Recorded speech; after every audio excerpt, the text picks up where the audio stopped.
Hello everyone, welcome back to another War Conqueror 4 video. It's the Layback Launcher here. Today we're not going to be doing any events, and we're going to instead spend a lot of time in the HQ because Easy Tech, in their infinite generosity, finally gave us the last of the free baton general training stuff.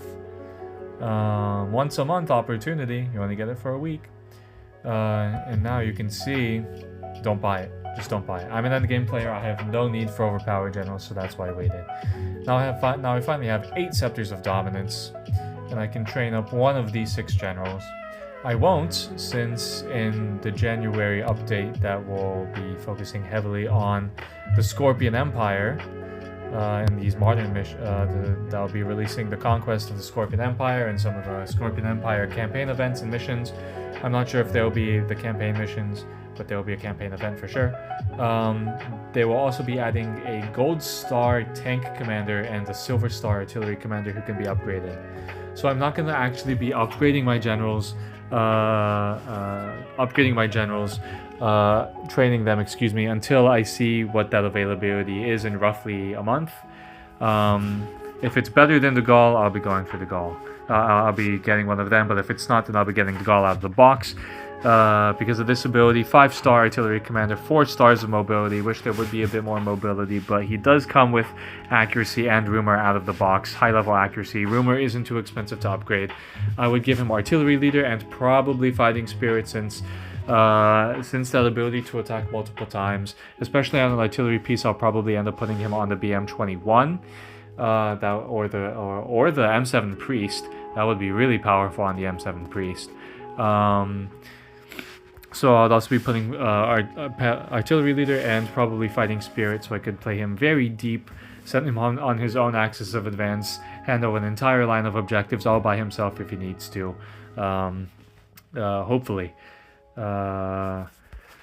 This allows him to attack again, not to move again. So him on an upgraded Stuka Zufos would be really powerful. Alas, I'm still 30 pieces shy of the Stuka Zufos upgrade. That'll make it a 70% chance rather than a 40% chance to attack again. It would be really nice if he could move again, like he does in the Challenge Conquest modes. But, I mean, like the 1950 Challenge Conquest mode, but I think that's only attack again. What is the next general that we have on the list? We have Bok.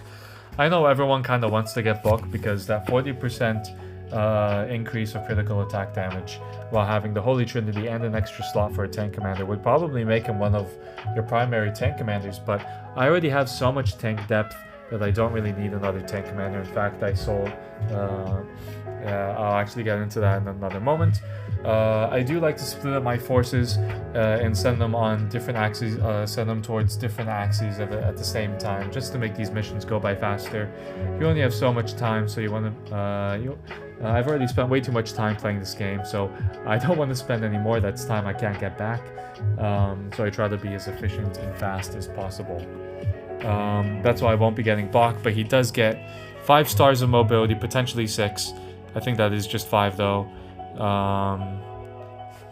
And you can also get maxed out on armor. You could put armor assault and inspiration on him and he'd be your primary commander, 1150 out of the box. We also have Kuznetsov, who I think is the second best commander after DeGaulle based on his abilities per his mission. So I think he's a better naval commander. I think he's a better commander in Navy than Bok is in tank, and it's because he has this joint offensive ability, which effectively gives him Retskov's ability to drop a 20% bonus damage marker on a specific unit. But rather than just one unit, you can do it to an entire formation. He also gets Fleet Leader out of the box, level 3, and level 3 Naval Assault, which you're familiar with from Yamaguchi. Out of the box, you can give him probably Early Warning and to make him take less damage, so he's even more survivable with that Naval Assault ability, and then give him maybe Inspiration. You'll be using him a lot on Richelieu's and Prince of Wales, but I think in general Inspiration is better than Inferior Victory, since there's a lot of, in campaign events, there's missions that demoralize you or give you high morale, and it'd be nice to be able to get out of low morale situations with inspiration by chance, or to be able to capitalize on high morale situations with inspiration out of the box. You can get max out Navy attack and have 4 stars of mobility. Would be nice to get a little bit more mobility. Kuznetsov is pretty good. If you're really struggling with Navy missions, then maybe he's worth it. Otherwise, I wouldn't recommend him. I personally put much more focus on the land missions than naval missions, so Kuznetsov is not for me. Second is Halsey. So far the only silver general that we have is Halsey. He's intended to be the primary commander on the Enterprise because of its naval overlord ability. Don't really see much use to the Jolts thing unless you send him really far into the midst of the enemies. Give him Air Force leader, fleet leader, and then maybe either sailor or early warning if you intend to take advantage of that Jolt ability. I would give him Air Force leader and maybe even fighting spirit. If you intend to just send him right into the middle of the enemy, give him Air Force leader and fighting spirit. Upgrade that fleet leader. Upgrade his Navy and his Air Force. I wouldn't give him more mobility since that's not the most useful thing on an aircraft carrier. But it also makes all of the air power on the Enterprise a little cheaper, except the fighters. Excuse me. It would be really overpowered. It would be really overpowered if you can attack 5 or 8 times with a fighter from the Enterprise. That'd be really powerful, depending on how upgraded it is. So yeah, that's Halsey. I actually have Halsey. You can see as a backup carrier commander on missions like Pearl Harbor or something. I also got Doolittle as a backup helicopter commander, but I haven't used him too often. The Hind is still really squishy when it only has a range of 1. That 40% ability, that 40% chance to dodge doesn't kick in very often. I always lose the Hind very easily. The enemy units like to circle that. But I get sidetracked. The final general that you can final general you can upgrade or train is Rundstedt. He's configured like so. I mean, you already get his infantry attack maxed out of the box. I think you get him as a major general out of the box. You get a decent commander out of the box. And he's cheap. He's one of the first generals you'll probably get, since you can get him at a discount. But his Iron Will ability effectively makes him really tanky, and his Provocation ability allows you to cast an invisibility blanket on the defense of your entire group. Put him on a rocket infantry, give him Raider and maybe Fighting Spirit, and he is an excellent commander for group survivability. Or maybe don't put, maybe not Fighting Spirit. You can put down Crowd Tactics to make your allies nearby do more damage as well. Crowd Tactics and Fighting Spirit, and you can effectively get rid of Koenig, who I bought thinking he would be really powerful, but Fighting Spirit only activates on the counterattack. But but yeah, I've already upgraded Rundstedt a good bit. You can see he only needs the baton and the whatever that thingy is, whatever those resources are, and I still have 28 batons. So those are the generals that you can upgrade. And now let me just give you an idea of how expensive it is to upgrade these generals. I think the most expensive to upgrade is probably Bok or Kuznetsov. So I wouldn't even upgrade Blitzkrieg that far out on Bok. I've for the most part gotten rid of Blitzkrieg on almost all of my endgame generals and replaced them with either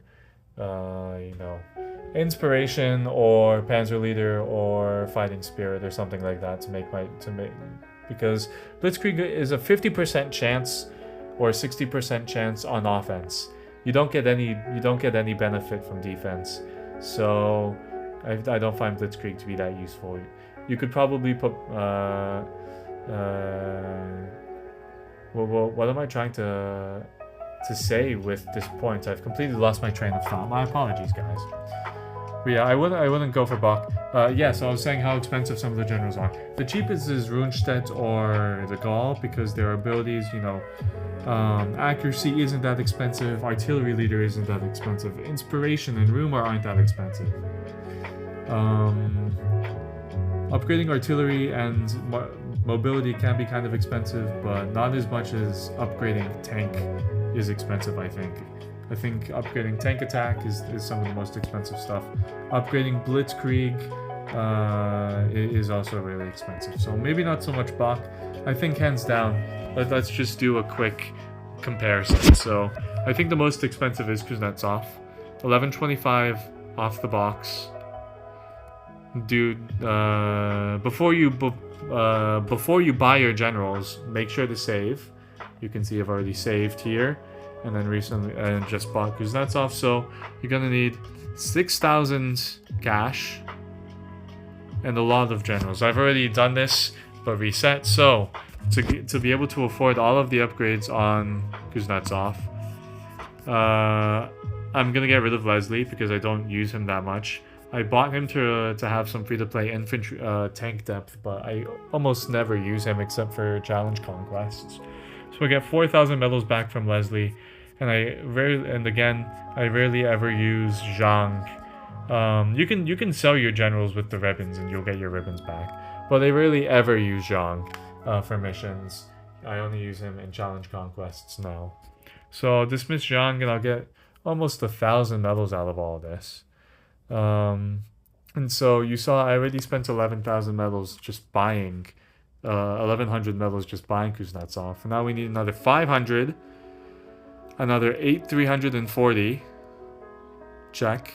You get an extra 1 general limitation in the HQ after you train them for the first time, but this means that you cannot dismiss generals that you've trained even just once.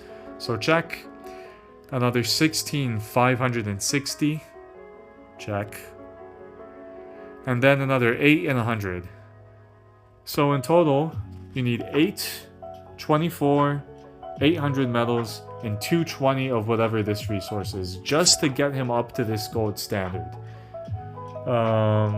Really expensive in terms of medals, arms, other resources. And you still have to upgrade him now. But damn does he look fine with that ability. This ribbon, these arrows allow you to change between commanders. He looks like a different person. They all look like different people, kind of, with their upgraded modes.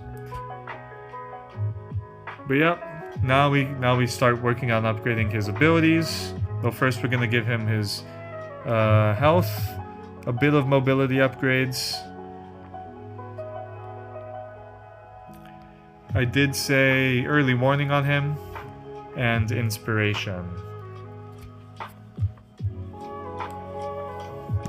So now let's start upgrading stuff, eh? Check, check.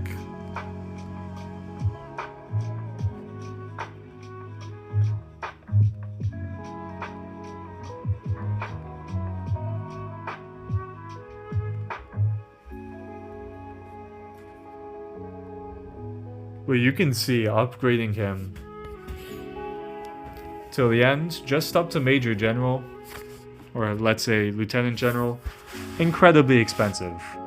So it cost over 10,000 medals to fully upgrade Kuznetsov.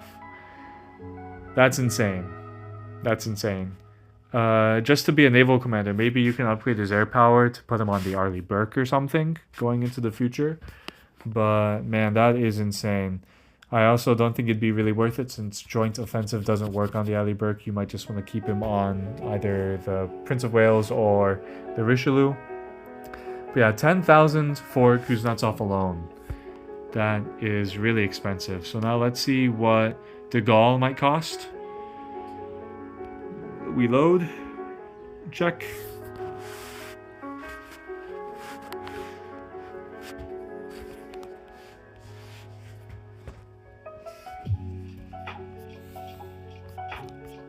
I'm gonna sell Leslie because, well, actually, if I get DeGaulle, Yeah, I'm gonna sell Leslie because I just don't really use him.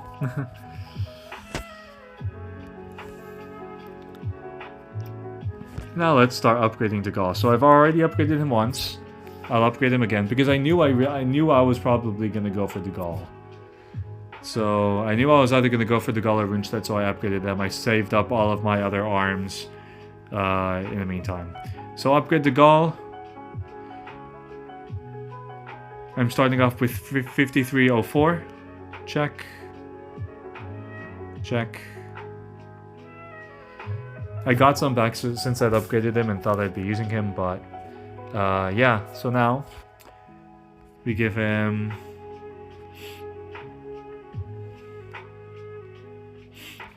he also has higher health, so he starts off as a colonel, which is pretty good.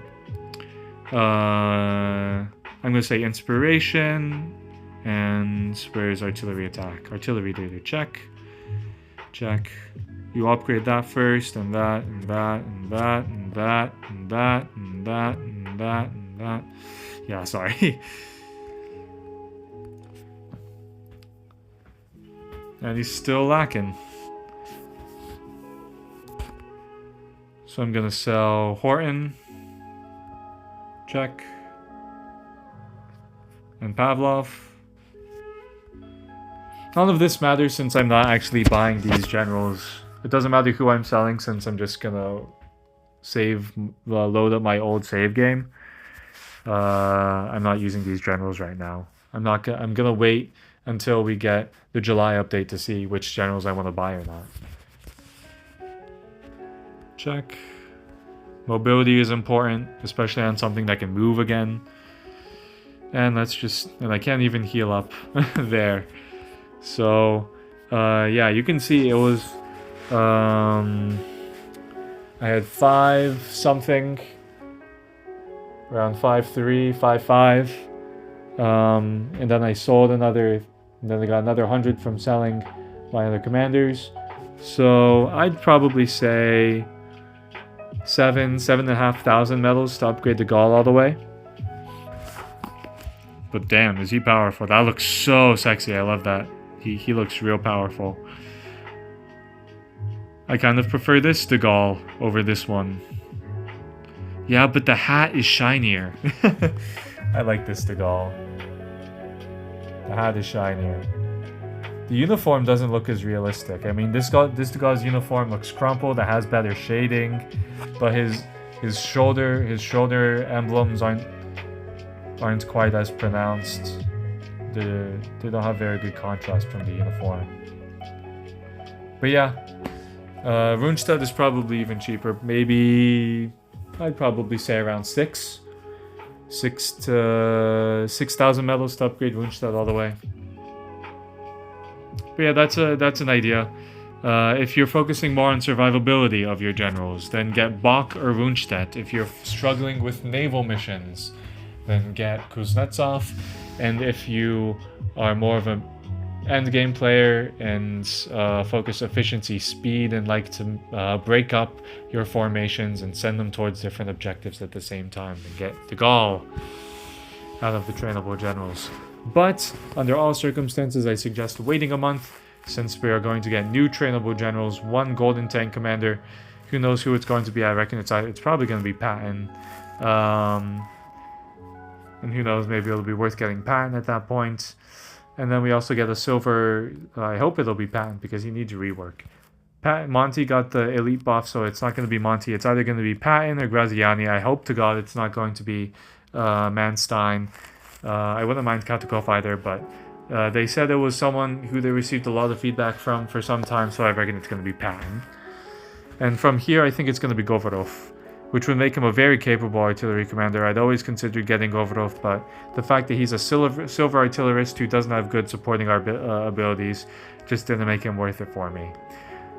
I think Govorov is going to be the silver artillery commander that gets upgraded. It doesn't really make any sense aside from maybe Dowding. It would be nice to get in, I don't know, but I think it's going to be Govorov. So I recommend waiting a month until the January update drops to see if either Patton or Govorov are going to be my estimations for the Trainable Generals, and see what abilities they get to see if maybe they'll be worth buying. But I don't own either of them, so it would be really expensive. They are pretty expensive generals, you can see, compared to the bronze and silver generals. So Patton costs a full 2,600. Whoa, Govorov a full 2,100. So I don't know if it'd be worth it. We'll see. Anyway, that was just a quick summary of all of the trainable generals. If you want to see more, if you found this useful, learned anything, then please enjoyed the video, then please leave a like. If you have any questions or suggestions, then drop them down below in the comments. I like to interact with all my viewers. I don't have too many of you guys, but it is nice to talk with you guys. I read all the comments and reply to all of them, except for one. I think I missed one or two comments recently. And if you want to see more videos and content like this, then subscribe and hit the notification bell. It helps a lot. I'm a small channel, so even saying one new subscriber always brings a smile to my face. Anyway, I'll see you in the next one. Who knows when that'll be? It'll probably be in a month. I'll start. I realize I never put any challenge conquest guides on my video, probably because they're on my channel, probably because they're long and tedious to record. But some of them are worth putting up, especially with a free-to-play format. Anyway, this is the Layback Launcher signing off, everyone. 07. Hey guys, it's Launcher in post. I realized I forgot to tell you about Modal. Modal here is designed to be another survivability general, except this time he makes himself more tanky, and he reflects a lot of damage from enemy generals. Not enemy units, enemy generals specifically.